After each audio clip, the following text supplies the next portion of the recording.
Vous l'avez attendu, vous me l'avez réclamé, et la voici enfin. La review du M4 Soap Mode Next Gen Tokyo Marui 8. Allez, c'est parti.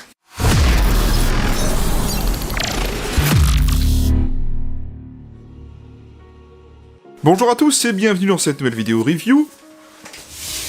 Aujourd'hui, comme vous le voyez à cette belle boîte, je vous présente enfin, depuis le temps que vous me l'avez demandé, le M4 Soap Mode Next Gen Recoil Shock de chez Tokyo Marui. Rappelez-vous, cette réplique que je vous l'ai présentée au début de l'année, à peu près, il y a quelques mois. Je l'ai acheté chez OP Store en fin d'année 2023 pour remplacer mon HK416 VFC. Je vous avais dit que je ferais la vidéo review de cette réplique, la voici enfin aujourd'hui. Je m'excuse d'avoir mis un peu de temps, mais c'est vrai que j'ai eu plein de choses à sortir avant cette fameuse review là. Je me suis dit, il est peut-être temps de la sortir enfin. Déjà, commençons tout simplement par la boîte, comme d'habitude. La boîte, c'est une boîte Tokyo Marui très bien présentée. Là, sur la boîte, on a une photo à l'échelle 1 de la réplique. Le nom Soap Mode M4 juste ici.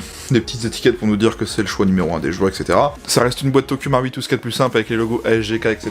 Donc, comme d'habitude, on a du polystyrène sur la partie couvercle pour caler la réplique. Et voici donc l'intérieur de la boîte du M4 Soap Mode Tokyo Marui. Ici, on a un papier de législation en français qui est obligatoire, hein, donc introduit par Airsoft Entrepôt. On va trouver bien sûr le chargeur mid-cap en métal type Stanag de la réplique. Chargeur qu'on peut passer en 30 coups ou 82 coups, on y reviendra dans cette vidéo. C'est exactement les mêmes chargeurs que le MK18 qui sont utilisés par la plupart des M4 EBBR Marui. Bien sûr, on a une petite boîte d'accessoires juste ici. Un adaptateur pour recharger les batteries Soap Mode, parce que oui, cette réplique utilise les batteries Soap Mode propriétaires. Donc moi, je m'en servirai pas, mais ils vous le mettent à chaque fois avec les répliques type M4 EBBR Marui. Une pochette avec un outil en plastique, c'est tout simplement l'outil pour régler le sight avant de la réplique. Bien sûr, on va avoir la réplique du M4 Soap Mode, maintenue par des velcro dans le fond de la boîte pour pas qu'elle bouge. Et si vous soulevez la garniture de la boîte en carton, on trouvera un échantillon de billes de 0,20 g, un capuchon de sécurité de la réplique, la tigette de remplissage rapide du chargeur, donc vous savez le fameux tube de remplissage rapide avec la baguette poussoir qu'ils mettent avec tous leurs AEG Marui. Vous savez, c'est un speed loader en fait. Et également une petite pochette avec les papiers Tokyo Marui, vous savez, garantie, etc. Le manga, bref. Donc tout ça, c'est caché sous la garniture de la boîte, donc si vous voulez y accéder, il faudra enlever la petite garniture carton. Et donc c'est tout ce qu'on trouvera dans la boîte, c'est déjà pas mal, vous me direz. On va pouvoir s'en débarrasser et la mettre de côté. Et voici donc la réplique du jour, le M4 Soap Mode Next Gen Recoil Shock de chez Tokyo Marui. Voilà, un beau M4 RIS à l'ancienne, en version Next Gen EBBR. Bon, eh ben je vais la poser là, et je vais commencer par vous parler de l'historique de l'arme, comme d'habitude. Allez, c'est parti. Le Colt M4 est une carabine militaire conçue aux États-Unis, en service dans les forces spéciales américaines à partir de 1994, et qui remplace les variantes du M16 dont il est dérivé dans toutes les unités de combat américaines. Le Colt M4 est une version raccourcie du M16 au canon de 14,5 pouces de long et à crosse télescopique. Celle-ci comprend néanmoins une grande partie du mécanisme du fusil, la crosse peut donc être raccourcie d'un tiers de sa longueur, mais du fait du ressort récupérateur logé dans le tube de crosse, celle-ci ne peut être entièrement escamotée comme sur d'autres fusils d'assaut. Ces autres caractéristiques sont identiques à celles du M16A2, calibre 5,56 autant, sélecteur de tir avec sûreté, coup par coup et rafale contrôlée de 3 coups. Au départ destinée aux forces spéciales pour qui une arme légère garantit de meilleure mobilité et maniabilité, cette arme équipa ensuite les unités n'ayant pas besoin de la portée d'un M16. C'est en particulier le cas des équipages de véhicules, des artilleurs et au niveau du groupe de combat des sous-officiers, officiers de radio, etc. Le M4-1 lui est équipé de la fonction rafale libre et avec poignée de transport détachable, qui peut être remplacée par des lunettes de visée ou autre sorte de hausse. On peut noter une différence notamment au niveau de la solidité due à l'adaptation de la rafale libre, avec notamment un canon forgé à froid et un tube de gaz plus adapté à la chaleur. À l'origine en service dans les forces spéciales, il remplace depuis les années 2010 l'ensemble des M4 en service dans l'US Army. Le célèbre fabricant japonais Tokyo Marui propose ici une réplique AEG M4 Soap Mode Next Gen avec un corps full metal en version noire pour une finition exemplaire. On retrouve un garde-main RIS, une poignée tactique et une cross crane. En interne, le M4 Soap Mode dispose d'un moteur high torque EG1000, d'un système hop-up réglable pour une meilleure précision, d'un système blowback et d'une fonction lock bolt qui, comme sur l'arme véritable, bloquera le tir lorsque la dernière bille du chargeur aura été tirée. Vendu d'origine avec un chargeur 82 billes pouvant être modifié en 30 billes pour plus de réalisme. Voilà donc pour l'arme et la réplique.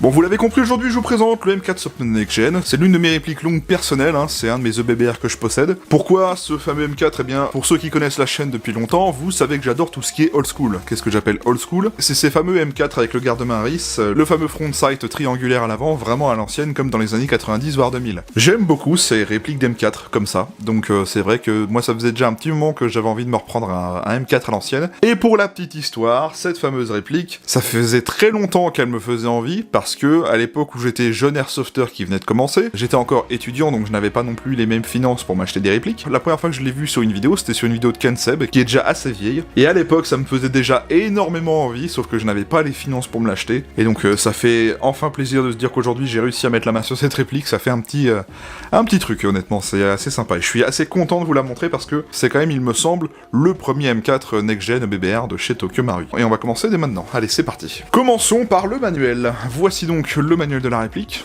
un petit peu aux couleurs kaki, très sympa. La plupart du temps il va être uniquement en japonais, donc c'est assez complet, hein. Vous voyez on a un historique de l'arme réel, un schéma pour vous montrer comment vous pouvez customiser la réplique à votre goût. C'est vrai qu'il y a plein d'idées différentes et c'est ça qui est bien avec les M4 old school on va dire. Tout un rappel historique concernant l'arme réelle, hein, donc ça c'est sympa, mais bon c'est que en japonais, donc si vous voulez le lire, va falloir lire le japonais. Ensuite on a le sélecteur de tir et comment utiliser la sécurité, comment garder le chargeur, comment régler le hop-up, etc., comment régler les sights, enfin c'est vraiment très complet. Réglage du moteur avec la poignée moteur, enfin vraiment c'est très complet. Et comme d'habitude, à la fin du manuel, on va avoir un plan éclaté de la réplique, avec une kit list et des références, si jamais vous cherchez une pièce précise. Enfin bref, je vous le dis et je le répète, si vous achetez une réplique Tokyo Marui ou même n'importe quelle autre réplique, si vous avez la chance d'avoir un manuel papier dans la boîte, prenez le temps de le lire, ça peut vous apporter des informations assez intéressantes. En tout cas, comme d'habitude, il est très complet. Comment est-ce qu'elle fonctionne, cette réplique? Eh bien, c'est un AEG Next-Gen Tokyo Marui. Alors, d'habitude, je vous dis AEG standard, sauf que là, c'est AEG Next-Gen. Par rapport à un AEG standard, l'AEG Next-Gen, en fait, c'est une spécificité du fabricant Tokyo Marui sur les versions EBBR de leur gamme. C'est un système propriétaire à Tokyo Marui qui va permettre plusieurs choses. On va avoir déjà pour commencer un système d'arrêt de tir en fin de chargeur. Donc la réplique utilise des chargeurs mid-cap, qu'on peut modifier en 82 ou 30 coups, on verra ça après. Et en fait, sur ces fameux chargeurs, lors de la dernière bille tirée, il y a un petit loquet qui remonte à l'arrière du chargeur, qui vient actionner une autre pièce à l'intérieur de la réplique et qui bloque électriquement la réplique. Ce qui fait qu'on ne peut pas tirer à vide. Donc il faut changer le chargeur, en remettre un plein, et appuyer sur le ball catch, cette fameuse pièce juste ici. C'est une chose assez réaliste, parce que c'est une manipulation supplémentaire à faire en plus d'un AEG classique. J'apprécie beaucoup les next-gen pour ça, parce que ça donne un aspect réaliste à l'utilisation de la réplique, et surtout en pleine partie, ça peut être très sympa. L'autre spécificité, c'est qu'on a un petit recul dans la réplique, c'est-à-dire qu'à chaque tir, vous avez une contre-masse qui se déplace à l'arrière de la réplique, qui simule un petit effet de recul. Je le dis, je le répète, ce n'est pas aussi puissant que les EBBR Bolt, ce n'est pas aussi puissant qu'un kick de GBBR, bien sûr, mais c'est une sensation très sympa. On le sent beaucoup plus en full, mais même en semi, on a des très bonnes sensations, il n'y a pas de souci. Et donc voilà, c'est ça vraiment le système Next-Gen Tokyo Marui, c'est que vous avez une simulation du recul, et bien sûr un arrêt de tir fonctionnel qui vous permettra d'avoir des manipulations supplémentaires. Je vous montrerai ça au test de tir tout à l'heure, vous allez voir, c'est très facile. Et donc bien sûr, pour le reste, c'est un AEG plus ou moins normal, ça fonctionne avec une batterie, donc on a une gearbox qui comprime de l'air et qui propulse la bille, le mode semi et le mode full automatique comme un vrai fusil d'assaut, enfin bref, c'est très classique, c'est juste que là, c'est vraiment spécifique à Tokyo Marui et leurs EBBR. Donc Tokyo Marui a développé toute une gamme de next-gen EBBR, je vous en ai déjà présenté plein sur cette chaîne, je vous mettrai en description plein de liens de différentes vidéos review que j'ai fait des fameuses EBBR Marui, comme ça vous pourrez aller voir les différents modèles qu'ils ont fait. Eh bien, on va regarder les marquages de cette réplique, parce que oui, elle en a, tant mieux, parce que c'est vrai que l'avantage de Tokyo Marui, c'est qu'il se permet de mettre les marquages. Si je zoome sur le canon externe, vous remarquez qu'on a des marquages gravés, voilà, 5,56 NATO, donc autant, si vous préférez, des petites gravures sur le canon externe, juste ici. Vous avez l'emplacement des accessoires d'inscrits sur les rails, hein, donc là on les voit peut-être pas bien en vidéo, mais je vous assure que c'est bien inscrit, que ça soit sur le garde-main ou même sur le dessus de la réplique, on a les marquages ici. Vous avez le marquage sur le corps de la réplique, gravé dans le matériau, Property of US Government, M4A1 Carbine, calibre 5,56 mm, avec un numéro de série. Très joli ces marquages, hein, très fins, très bien réalisés. Ici on a un marquage Colt MFG Co Inc, Hartford Connecticut USA, le marquage du sélecteur de tir, Safe Semi-Auto, tout cela bien sûr hein, gravé, y a pas de souci. On a un marquage sous la poignée moteur, voilà, EG700, EG1000, avec le logo Tokyo Marui. Voilà, c'est pour vous indiquer qu'il y a le moteur EG1000 à l'intérieur de cette réplique. Si on retourne du côté droit, le marquage du sélecteur de tir, Safe Semi-Auto, Made in Japan, Tokyo Marui Co Ltd ASGK. Sur le dessus du upper, on a des proof marks, juste ici. On retrouve bien sûr les marquages sur le rail, hein, c'est ça que je vous montrais tout à l'heure, donc les emplacements d'accessoires. On aura des marquages sur l'organe de visée arrière. Hein. Vous voyez, on voit les marquages un petit peu sur l'organe de visée. C'est pas facile, hein, il y a des petits marquages, voilà. Vous avez également des marquages sur le front sight à l'avant, vous voyez, on voit un petit R avec un 7. On en a également sur le chargeur, donc chargeur type Stanag, hein, qu'on connaît bien. Et le seul et unique marquage qu'on trouve sur ces fameux chargeurs EBBR M4, le logo du cheval de chez Colt, Colt AR-15, calibre 5,56, Made in Japan, Tokyo Marui Co. Ltd. Voilà. Et voilà pour les marquages de la réplique. Alors vous voyez, ils sont très sympas comme d'habitude avec Marui, c'est-à-dire qu'ils sont gravés dans le matériau, ils sont plutôt réalistes dans l'ensemble, bon même s'il y a quelques petits marquages airsoftien comme Tokyo Marui Co. Ltd, etc. Mais voilà, ça rend quand même la réplique très réaliste pour les puristes parce que il y a mine de rien les marquages d'un vrai avec le fameux Colt de l'autre côté, etc. Donc je trouve ça assez sympa, mine de rien quand même. Au niveau des contrôles de cette réplique, eh bien vous allez voir c'est assez classique, c'est un M4, sauf que là c'est un M4 next-gen donc il y a quelques petites choses en plus. Commençons déjà par la sécurité de cette réplique. La sécurité sur les M4, elle se manipule avec le sélecteur de tir qui est juste ici. Sur ce modèle, le sélecteur de tir est uniquement à gauche, il n'est pas ambidextre, vous voyez on le retrouve pas à droite. Le sélecteur est aligné avec safe, donc sécurité, nous bloquons la queue détente. La position intermédiaire vers le haut, c'est semi, donc le tir en coup par coup. La position auto, eh bien c'est la rafale libre, le tir en continu ou en rafale, comme vous voulez. La crosse, c'est une crosse Crane, tout ce qu'il y a de plus normal. Donc là, je vous ai dit, c'est la crosse de chez Syma. Le système de batterie propriétaire de cette réplique m'a fait que j'ai voulu changer la crosse pour avoir plus de place pour y mettre une batterie. Donc ça reste une crosse Crane, tout ce qu'il y a de plus normal. Vous pouvez la régler sur 6 positions, donc position minimale. Et donc là, c'est la position maximale. Pour la régler, c'est pas compliqué, vous avez ce loquet, vous appuyez dessus, et en fait, vous avez des crans intermédiaires. Hop, vous voyez, comme ça. Et vous pouvez réduire la crosse à la longueur que vous souhaitez, tout simplement. Au niveau des attaches-angles de cette réplique, alors... me demandez pas pourquoi, Tokyo Marui des fois ils le font, des fois ils le font pas, donc là en l'occurrence ils l'ont pas fait. Sur la M4 Soft Mode, vous n'avez pas d'attache-angle un point à l'arrière de la réplique, donc vous n'avez même aucun attache-angle d'origine sur cette réplique. C'est vraiment dommage parce qu'il y en a même pas à l'avant. Le seul moyen d'aller y mettre un attache-angle sur cette réplique, eh bien c'est soit d'aller y mettre un attache-angle en un point directement au niveau du tube, sinon il existe une pièce que Tokyo Marui a inventée, alors je l'ai sous la main parce que je l'ai acheté exprès pour cette réplique. J'ai acheté donc le fameux attache-angle Tokyo Marui pour les M4 et HK416 Next Gen BBR. C'est l'attache-angle le plus cher que j'ai jamais acheté à ce jour.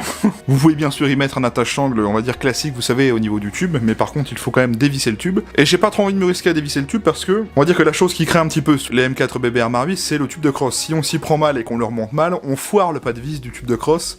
Et on se retrouve avec un jeu pas possible. Donc j'avais pas tellement envie de me risquer à ça, donc j'ai acheté le fameux attache-angle Tokyo Marui, et en fait c'est simple, il va venir se fixer sur le tube directement ici, en fait il vient serrer le tube, et ça nous permet d'avoir un attache-angle directement à l'arrière de la réplique. Donc cet attache-angle je l'ai acheté sur le site britannique Fire Support, donc si ça vous intéresse je vous mettrai un lien en description bien sûr, mais attention, je vous le dis tout de suite, c'est pas l'attache-angle le moins cher. Et bien sûr, si vous souhaitez y mettre un attache-angle à l'avant de la réplique, vous pouvez très bien y mettre un attache-angle directement sur le rail, donc directement fixation Picatinny, c'est pas un souci. Pour éjecter le chargeur sur cette réplique, ça va se faire uniquement avec le Mag Cache du côté droit, donc cette fameuse pièce juste ici. Donc attention, les chargeurs tombent bien tout seuls. Vous voyez, si on appuie dessus, le chargeur sort. Aucun problème. Aucun souci à insérer le chargeur ni à l'extraire, c'est très fluide. Il n'y a même pas de jeu. Lorsque le chargeur est dans la réplique, ça ne bouge pas, c'est propre. Le levier d'armement de cette réplique, il est fonctionnel. Il nous permettra d'ouvrir la trappe d'éjection des cartouches et nous la trappe de réglage du hop-up. Donc le levier d'armement sur la M4, c'est cette fameuse pièce qu'on va tirer à l'arrière. Hop. Vous voyez, ça a ouvert la trappe juste ici. Si on maintient le levier d'armement en arrière, on aura le réglage au pop qu'on verra juste après. Le ball catch de cette réplique est bien sûr fonctionnel. Je vous montrerai ça tout à l'heure au test de tir à vide. Il va être important avec cette réplique. Les organes de visée d'origine de cette réplique. Alors, on a un organe de visée type CQBR sur cette réplique. Donc on n'a pas le carry handle classique des M4. Donc cet organe de visée, on pourra donc déjà changer l'oïton. Vous voyez, hop, un plus petit pour la longue portée, un plus large pour la courte portée. Vous avez un réglage directement intégré à l'organe de visée, donc en dérive, avec la molette, juste ici. Et vous avez également un autre réglage pour la hausse, avec une molette juste ici. Ça relèvera l'organe de visée arrière. Bien sûr, l'organe de visée arrière, vous pouvez le retirer tout simplement en dévissant cette partie-là, et vous enlèverez l'organe de visée. À l'avant, on a un organe de visée type M4 à l'ancienne, vous savez, le fameux front sight triangulaire. Vous pourrez par contre juste rehausser ou réduire en hauteur le guidon, avec l'outil qui est fourni dans la boîte, c'est la petite pièce en plastique noire dans la pochette plastique que je vous ai montré tout à l'heure. Par contre, lui, le front sight est fixe à la réplique, vous ne pourrez pas le démonter, à moins, je sais pas, de lui couper la tronche, j'en sais rien, c'est vous qui voyez, mais... Pour accessoiriser la réplique, vous avez un grand rail Picatinny sur toute la surface supérieure, donc les rails sont en métal, et vous avez un garde-main Picatinny, tout ce qu'il y a de plus simple,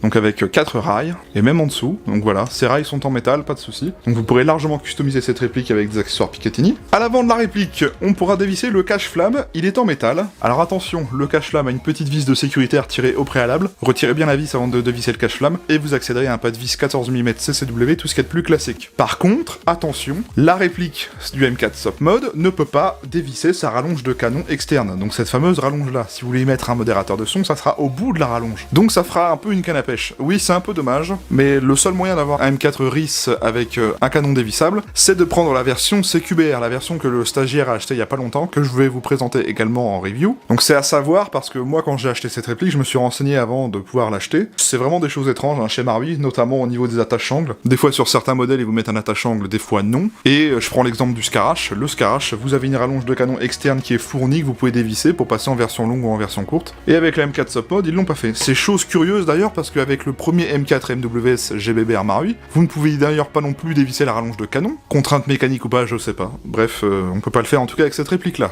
si vous posez la question. Et donc voilà pour les contrôles standards dans la réplique. Vous voyez que ça reste un M4 tout ce qui est de plus simple. C'est juste qu'avec le système Next Gen, on aura des petites choses supplémentaires. Le réglage du hop-up sur cette réplique, c'est pas compliqué, c'est comme n'importe quel M4 AEG. Vous allez tirer le levier d'armement. Ça ouvre la trappe de réglage juste ici. Par contre, il faudra maintenir le levier d'armement en arrière. Hop. Et vous voyez, on verra la molette de réglage du hop-up, on la voit ici, là. C'est accessible, il n'y a pas de démontage. C'est très rapide à faire. Le hop-up de cette réplique, comme tous les EBBR Marui que j'ai testé jusqu'à maintenant, j'ai rien à dire, c'est très performant. En sortie de boîte, vous mettez des billes, vous réglez le hop-up, et ça tire loin, et ça tire droit, et bref, le hop-up Marui fait des merveilles, c'est... Je sais même pas comment l'expliquer parce que même avec toutes les répliques EBBR que je possède, je suis jamais embêté. Et puis il est super performant, voilà. L'emplacement de batterie de cette réplique. Alors, je vous l'ai expliqué tout à l'heure, les M4 EBBR Tokyo Marui utilisent le système de batterie Sop Mode. La batterie Sop Mode, c'est une batterie NiMH de 8,4 volts, ça ressemble à un U. Vous retiriez le talon de la crosse, vous mettez votre batterie en U qui se mettait dans chaque partie de la cross crane. Elle venait se fixer, c'était plug and play. L'avantage c'est que c'était très simple à brancher, on clipsait juste la batterie au bout de la réplique. Et terminé. Le problème de ces fameuses batteries propriétaires, c'est que déjà, c'est un système propriétaire, donc les batteries, c'est pas les batteries les moins chères. Ensuite, ce sont des batteries NiMH, qui sont pas si performantes que ça. Alors, qu'est-ce que j'entends par performante? Dans l'utilisation que j'ai avec cette réplique, donc de jouer avec cette réplique, je préfère, moi, utiliser des batteries LiPo, parce que, je les trouve un peu plus réactives. Et perso, je n'utilise que de la batterie LiPo, donc ça m'embêtait un peu d'avoir des batteries spécifiques à la réplique. Donc, j'ai décidé de changer le système. Mais par contre, pour quelqu'un qui souhaiterait acheter cette réplique, par exemple, pour faire du tir dans le jardin, ou juste pour faire du tir sur cible, ça sert à rien de modifier le système, autant acheter la batterie propriétaire, parce que c'est très simple à utiliser, comme je vous l'ai expliqué. Donc moi j'ai modifié le système. Vous avez plusieurs possibilités de le faire. Un kit de conversion pour changer le système de façon à avoir une prise Tamiya à l'arrière. Vous avez aussi une connectique que j'ai vue chez Impulse, je vous mettrai une image à l'écran. Vous faites comme avec moi, avec mon MK18, vous mettez un MOSFET conçu pour le système Next Gen Tokyo Marui et vous avez une connectique TEDIN. Je dis pas que je regrette, mais c'est vrai qu'au début ça m'a causé des problèmes avant que Pix y retouche, d'ailleurs merci à lui. Ou alors vous faites comme j'ai fait avec ces répliques-là et avec mes derniers M4 BBR Marui, vous recablez directement en TEDIN à l'arrière de la réplique. Alors, je vous le dis tout de suite, c'est pas moi qui l'ai fait. Pour ceux qui me suivent depuis longtemps, vous savez que moi et la mecha ça fait deux. J'ai eu la chance de rencontrer TKM France. TKM France, c'est un compte Instagram, fan de Tokyo Marui comme moi, pour le coup on s'entend bien. Et cette personne n'habite pas si loin de chez moi. Et donc cette personne qui connaît les EBBR Marui depuis des années parce qu'il joue avec des répliques Marui depuis des années, et donc lui m'a recablé la réplique directement à avoir une prise TEDIN à l'arrière de la réplique. Une connectique TEDIN à l'arrière de ma réplique. Ce qui fait que je peux utiliser des batteries LiPo standard, donc bien sûr pas une 11.1, parce que les répliques Tokyo Marui d'origine ne sont pas faites pour tourner à la 11.1, et même modifiées, j'ai envie de vous dire, je vous mettrai pas de la 11.1 là-dedans. C'est beaucoup plus simple, alors me demandez pas comment il a fait, je sais pas, c'est lui qui m'a fait tout ça, vous voyez, c'est vraiment très propre, c'est même du câblage argent avec de la gaine thermo. Si jamais vous achetez un M4 Marui EBBR et que vous souhaitez changer les connectiques, n'hésitez pas à m'envoyer un petit message privé sur Insta, et je vous redirigerai vers cette personne pour qu'il puisse vous faire la conversion. C'est le petit coup de pub que je vais lui faire. Donc maintenant, à chaque fois que j'achète un M4 EBBR Marui, je vais voir cette personne, il me fait la modification, est terminé. Et donc moi personnellement j'utilise les batteries de chez Amatsumaru. Je vous mettrai un lien en description si ça vous intéresse. Ce sont des petites batteries LiPo 7.4 très fines qui rentrent parfaitement dans la crosse et qui ont une prise TEDIN. Donc je vais vous montrer. Hop, voilà. Après vous arrangez des câbles et terminé, la réplique fonctionnera comme avec une batterie LiPo standard. Et voilà donc pourquoi j'ai changé la crosse d'origine, parce que la crosse d'origine elle est conçue pour la batterie Sop Mode, ce qui fait qu'il y a beaucoup moins de place dans la crosse d'origine que dans la crosse Sima que j'y ai installée sur cette réplique. Voilà. Bon, et on va profiter d'avoir une batterie à dispo et d'avoir ouvert la crosse pour aller faire le test de tir à vide et je vais vous montrer comment ça fonctionne. Alors, comme je vous l'ai expliqué tout à l'heure, la réplique dispose d'un système d'arrêt de tir à vide. Donc là j'ai mis une batterie, j'y ai mis un chargeur vide, donc vous voyez que le ball catch est activé de façon à montrer que faut changer le chargeur. Donc si je passe en semi et que j'appuie, il se passe rien, parce que la réplique détecte que le chargeur est vide. Donc c'est ça le fameux système d'arrêt de tir à vide. Si j'appuie sur le ball catch pour lui montrer que j'ai changé de chargeur par exemple, elle va tirer un coup. Par contre, là elle redétecte que le chargeur est vide. Donc vous avez deux solutions, soit vous maintenez le ball catch enfoncé, et vous pouvez tirer, soit tout simplement vous enlevez le chargeur, et là vous pourrez tirer à vide. tout simplement. Donc comme je vous le disais, c'est un peu plus réaliste. Vous enlevez votre chargeur vide, vous en mettez un plein, et vous appuyez sur le ball catch. Vous le verrez quand je ferai le test de tir, on me voit faire les manipulations. On va regarder la queue de détente. On a une queue de détente assez filante, même si à un moment on sent une petite résistance avant le tir. Donc vous voyez, j'ai un petit débattement. Là, je sens une petite résistance. J'appuie. Et ça part. Vous voyez, le tir se fait à peu près à la fin de la course. Il y a un trigger reset, on l'entend. Hein. Je dis pas que c'est ultra filant, mais bah, c'est assez fluide, quoi. Voilà, donc du coup, bah... Vous voyez, ça marche quand même plutôt bien. Je tiens à rappeler que là, on est avec de la SOT 4. Hein. Donc en full, ça donne ceci. Et donc, comme je vous le disais, on a le petit recul à chaque tir, et vous allez voir qu'en full, ben, ça bouge quand même pas mal. Regardez bien sur la table, par exemple.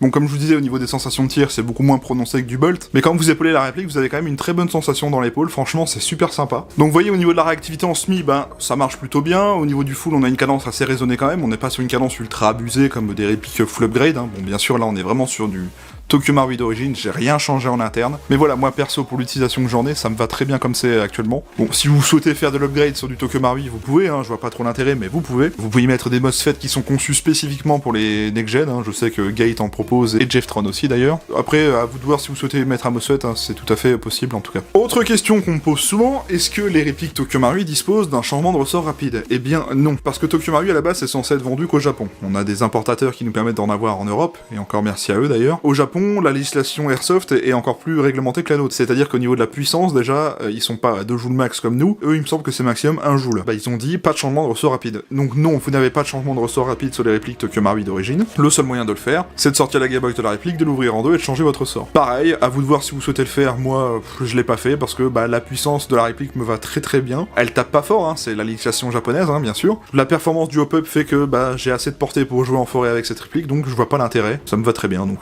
voilà, vous pouvez le faire, mais moi je l'ai pas fait. Petit aparté que je voulais vous parler, sachez que cette réplique elle est déclinée en d'autres versions, je parle de la M4 BBR Maru. Hein. Vous avez cette version-ci avec le canon long, qui est la version SOP mode, donc cross crane, garde-main RIS et canon long. Vous avez la version CQBR, qui est exactement la même que celle-ci, sauf que ben en fait la crosse est différente, on a une crosse VLTOR et un canon court. Il y a également la version SOCOM, comme ils l'appellent. Moi j'ai la version SOP mode, et il existe la version SOCOM. La SOCOM, dites-vous que c'est la M4A1 classique, c'est-à-dire qu'on a le garde-main, vous savez, rond en plastique, on a une crosse type M4A1 classique, et on a le carry handle, c'est-à-dire qu'au lieu d'avoir l'organe de visée type CQBR à l'arrière de la réplique, on va avoir le carry handle détachable d'ailleurs. Et dans la version SOCOM, la batterie viendra se mettre dans le garde-main rond, directement avec une connectique Tamiya. Donc si vous avez envie d'acheter une réplique d'M4 Maru BBR avec un système d'arrêt de tir, mais que vous voulez pas forcément faire les manipulations pour changer la batterie, et ben achetez la version SOCOM. Certes c'est pas la même que celle-ci, mais vous serez pas embêté pour bah tout simplement y mettre une batterie. C'est une batterie en prise Tamiya, tout ce qu'il y a de plus standard. Donc bien sûr toutes les versions différentes, je vous les trouverai en description, je vous afficherai un lien. Elles sont toutes dispo chez OPS Store. Alors au moment où je fais la vidéo elles sont dispo, il y en a peut-être qui seront partis d'ici là. Parlons un petit peu du chargeur. Donc ce chargeur il a rien de très compliqué en soi, c'est un chargeur mid-cap, tout ce qu'il y a de plus standard, sauf que ben sur ces fameux chargeurs propriétaires on a le système d'arrêt de tir à vide. Tout à l'heure je vous disais qu'on avait un petit loquet lorsque la dernière bille du chargeur était tirée, et ben ce loquet il est juste ici. Je vais activer la remontée des billes manuellement et regardez bien l'arrière du chargeur. Hop, ce petit loquet s'est relevé, et donc c'est ce fameux petit loquet qui va venir faire contact avec la pièce à l'intérieur de la réplique, qui viendra bloquer électriquement la réplique. Donc déjà au niveau compatibilité des chargeurs, la réplique ne fonctionnera qu'avec les chargeurs next-gen. Soit les fameux Tokyo Maru, donc ceux-ci, soit les chargeurs de chez PTS. PTS a fait des chargeurs avec ce fameux système de loquet qui remonte à l'arrière de la réplique, qui fonctionne avec cette réplique. Mais ce que je veux vous dire, vous ne pourrez pas utiliser de chargeur d'M4 classique dans cette réplique. Ça ne fonctionnera pas tout simplement. Ces fameux chargeurs Maru, là, ceux-là, ils sont à 24,90€ chez Airsoft Entrepôt, je vous mettrai un lien en description.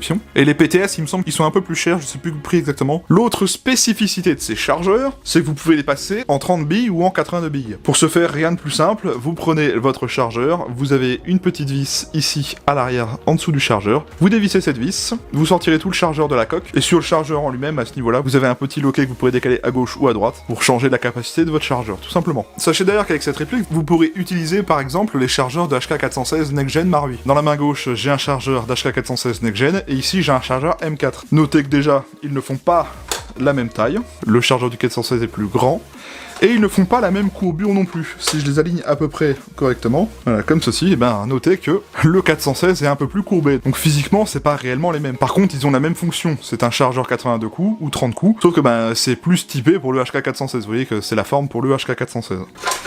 Dans cette réplique, ce qui fait que là sur la M4 on a un chargeur un peu plus long, c'est un peu plus moche, mais vous pourrez bien sûr l'utiliser avec cette réplique. Voilà, ces fameux chargeurs là de M4 BB Arma 8 sont utilisés par plein d'autres répliques de la gamme, hein. On parle de la M4 Sopmod, la M4 CQBR, la M4 Socom, et également le Scarel. Donc si vous achetez cette réplique là avec les chargeurs, vous pourrez utiliser ces fameux chargeurs si vous achetez un autre M4 BB Next Gen ou même le Scarel. C'est plutôt intéressant. Parlons maintenant des matériaux et finitions de cette réplique. Comme sur le vrai M4, on va avoir du plastique et du métal, principalement de l'aluminium et un petit peu d'acier, notamment sur les coques du chargeur. Alors pour détailler précisément, on va avoir le corps de la réplique, le upper, le garde-main, les organes de visée, le canon externe, le cache-flamme, la queue détente et le ponté, les différents leviers et boutons comme par exemple le ball catch et le mag catch, le chargeur, le tube de crosse. Tout cela est en métal. Pour le reste de la réplique, les seules parties plastiques qu'on va avoir c'est la crosse et la poignée pistolet. C'est tout. Pour le reste, c'est full métal de partout. Donc l'avantage, c'est que si vous souhaitez avoir quelque chose de réaliste dans les mains, et l'avantage de cette réplique, comme je vous l'ai dit, c'est qu'elle a les marquages réels de l'arme. Forcément, quand on la regarde comme ça fait loin d'être joué. Sauf que ben oui, c'est un joujou, mais il fait quasiment le poids du vrai. On est sur quand même 3270 grammes. Donc ben oui, 3,2 kg.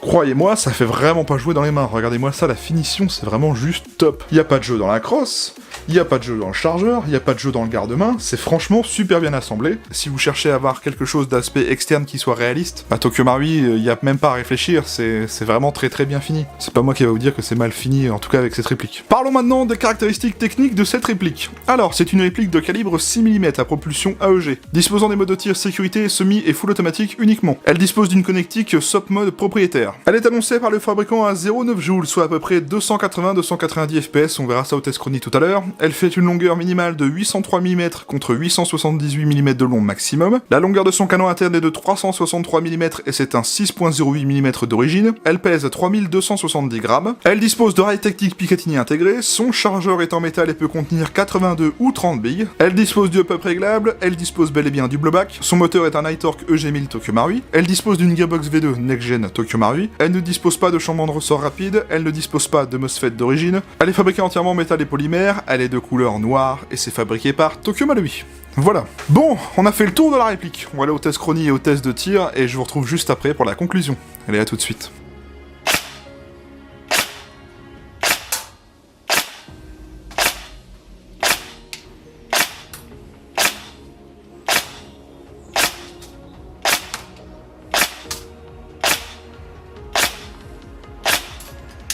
On a 290 fps de moyenne. 13 billes secondes. Bien, 290 fps de moyenne et on va dire 13 billes secondes en full. Voilà.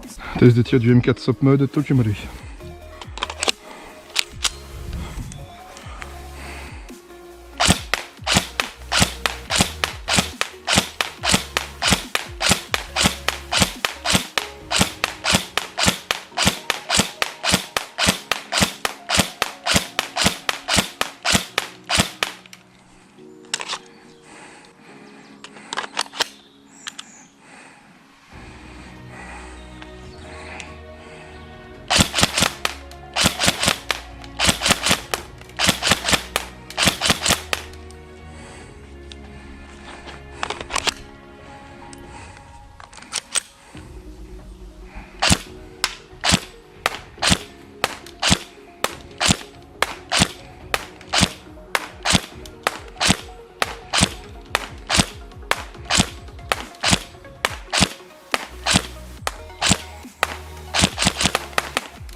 Très performant, sortie de boîte, il n'y a rien à faire. Complètement d'origine, on a une excellente portée, un excellent groupement, une bonne précision. Ça marche très bien même avec de la 7.4. J'adore les EBB Armari et ça changera jamais.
Bien comme ça.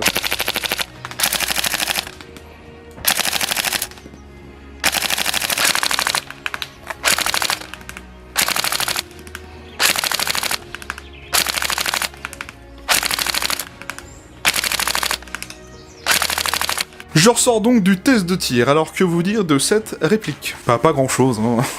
Comme vous l'avez vu au test de tir, ça fonctionne super bien, j'ai rien à dire. J'ai mis du 0,25, j'ai réglé mon hop-up et terminé. Ça tirait loin, ça tirait droit. Bon, la vélocité de la bille, bah elle est tout ce qu'il y a de plus classique à un AEG Mark 8, donc à 280 fps bien sûr. Mais ben ça y va doucement, mais sûrement, j'ai envie de vous dire même à 45 mètres, hein. Sachant que j'avais un tout petit peu de vent le jour où j'ai fait le test, bah comme vous l'avez vu, elle se débrouille très bien. Que vous dire de plus, à part que ben si vous avez envie d'acheter cette fameuse réplique, achetez-la, mais il faut juste avoir le budget, on va y venir juste après. Ce que je veux juste vous faire comprendre, c'est que si vous achetez la réplique, vous mettez une batterie, des billes, vous réglez votre hop-up, vous irez sans problème jouer en CQB parce que déjà ça tape pas très fort, donc vous passerez partout, et vous pourrez jouer même en forêt avec cette réplique parce que la portée est largement suffisante en sortie de boîte pour commencer à jouer. Si vous hésitez à acheter cette réplique parce que vous savez pas ce qu'elle vaut en termes de perf, vous posez pas la question, c'est juste parfait quoi. Regardez les autres reviews des EBB Armari que j'ai fait, vous verrez, bah je vous dirai quasiment tout le temps la même chose à chaque fin de la vidéo. Vraiment, le seul point négatif de cette réplique, c'est comme tous les M4 EBB Armari, personnellement je trouve, hein, parce que pour l'utilisation que j'en ai bien sûr, c'est le système de batterie propriétaire. C'est la seule chose noire que je donnerais à la réplique. Et allez, un dernier truc pour chipoter, vous pourriez faire l'effort de mettre un attache-sangle à un point à l'arrière de la réplique les mecs. Bon après cette réplique elle est sortie le 22 décembre 2008, donc je pense pas qu'à l'heure actuelle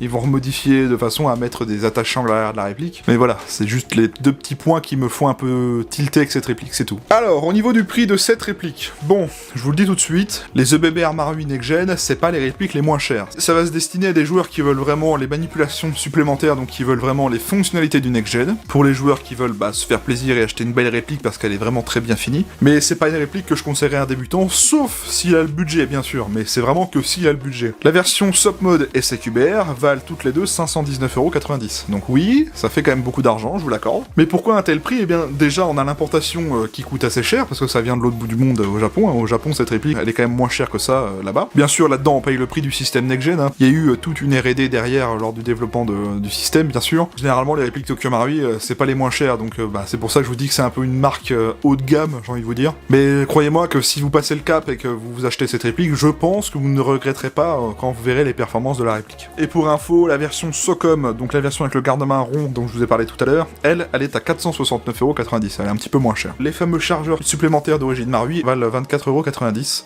Vous avez tous les liens en description. Donc voilà en ce qui concerne le prix de cette réplique en tout cas. Petit rappel, si vous souhaitez soutenir la chaîne et le travail effectué sur la chaîne, je vous invite à utiliser les liens affiliés qui sont disponibles avec la chaîne. J'ai un lien affilié sur Airsoft Entrepôt, il est en description. J'ai également un lien affilié sur DG Airsoft, donc en fait quand vous ferez une commande sur l'un de ces deux sites, si jamais vous avez besoin d'acheter un petit truc, une réplique, des billes ou du gaz, par exemple, si vous utilisez mon lien affilié, eh bien vous, ça ne vous coûtera pas plus cher, sauf que moi, vous me donnerez des avantages sur le site en question. Donc si vous souhaitez soutenir le travail de la chaîne sans faire un don de votre poche et sans rien débourser de votre part, c'est un moyen simple et gratuit de le faire. Merci à tous ceux qui l'ont déjà fait, ça fait très plaisir. Et si vous n'avez pas encore passé le cap, eh bien, si le cœur vous en dit, n'hésitez pas. Bien écoutez, on arrive donc à la fin de cette vidéo, j'espère que ça vous aura plu. Je vous invite dès maintenant à venir vous abonner à ma chaîne YouTube, pensez bien à activer la cloche et les notifications, ça vous permettra d'avoir une notification quand je sortirai ou je programmerai une nouvelle vidéo. Donc voilà, cliquez juste sur s'abonner et activez la cloche juste à côté. J'ai également X, Instagram et Facebook. Oui, j'ai refait une page Facebook. Donc si vous avez Facebook et que vous souhaitez suivre mes réseaux sociaux, eh bien maintenant vous avez les trois, X, Instagram ou Facebook. Tous les liens sont en description, donc si ça vous intéresse, n'hésitez pas. Si la vidéo vous a plu, n'hésitez pas à liker, commenter et partager cette vidéo. N'hésitez pas à me dire ce que vous avez pensé de la présentation de cette réplique, ce que vous pensez de la réplique. Dites-moi si vous avez cette réplique de chez Tokyo Marui, dites-moi si vous avez des EBBR Marui, si vous en êtes déçu, si vous en êtes content. Dites-moi même ce que vous pensez de la marque Tokyo Marui en général. Tout est bon à prendre, vous avez le droit de donner votre avis. Tant que c'est bien construit, qu'il y a des arguments, j'accepte. Faut juste pas qu'il y ait d'insultes en commentaire. Je lis tous les commentaires, hein, et j'y réponds même pour la plupart. Donc n'hésitez pas, la partie commentaire est un espace d'échange et je vous invite vraiment à utiliser cet espace. La vidéo est dès à présent terminée, j'espère que ça vous a plu. Merci à tous ceux qui l'ont regardé en live le vendredi soir, merci à tous ceux qui la regarderont plus tard. Je vous souhaite à tous un très bon week-end, de bonnes parties si vous allez jouer, ou de rester chez vous et de vous reposer. Profitez bien de votre week-end, bonne semaine à tous et on se retrouve la semaine prochaine pour une autre review. Allez, salut à tous.